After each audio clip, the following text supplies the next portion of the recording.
Hello everyone, in this video I will introduce how to import the grades from MLP Plus gradebook into D2L gradebook. So first you go to your course page, click grades, and you can see end grades. For example, this is my Math 240 class I'm teaching. So lesson 6 and lesson 7 MLP Plus homework is not, I don't have the grades for those two yet.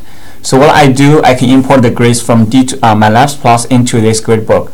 So first export the data from MLP Plus, quick export. I choose the sections homework. Specifically I need is lesson 6 and lesson 7.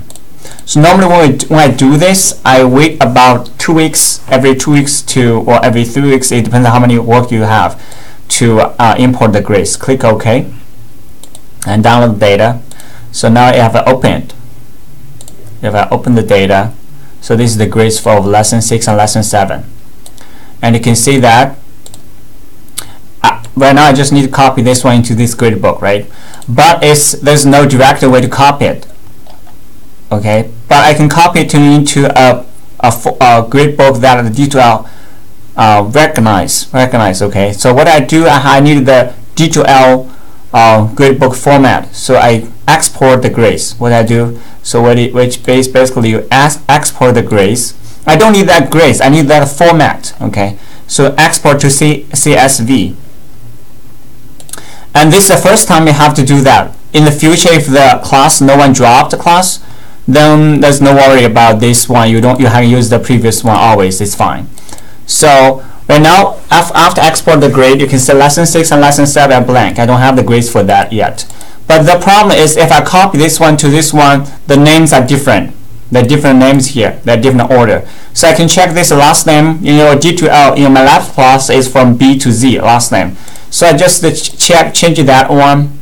This only has to, all of this gradebook change is just the first time we have to do that. So from A to Z. Now it's the same name order from B to Z. You can check yourself again, say make sure the same place. So what I need to do one more thing.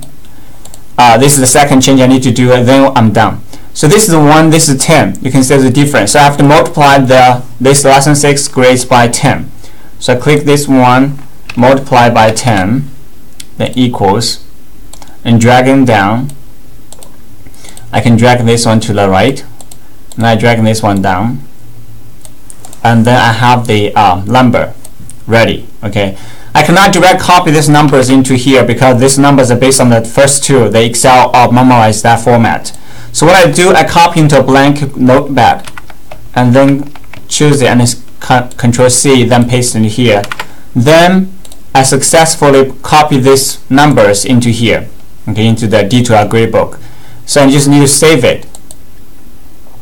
Did I save I have not saved it into any place yet. So I save this into desktop, so it's easy for me to find. But when we do long term, like just for whole semester, for each course, I have a course file. So save into here, then you have and I click yes and save it. So what I need to do next is much simpler. Just click grades, end grades, import, choose file, and this file I just saved here, and continue. There's no mistake, continue. Well, it continue. This is the last step.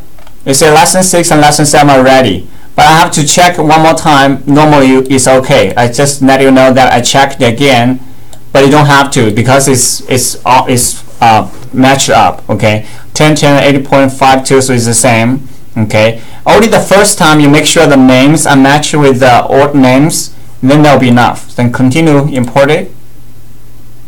Then I'm done with that lesson 6 and lesson 7 grades. So it's ready, and that's great, perfect. Okay.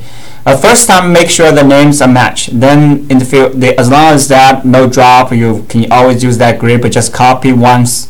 Basically copy this gradebook into this gradebook. Just copy once, and that'll be done.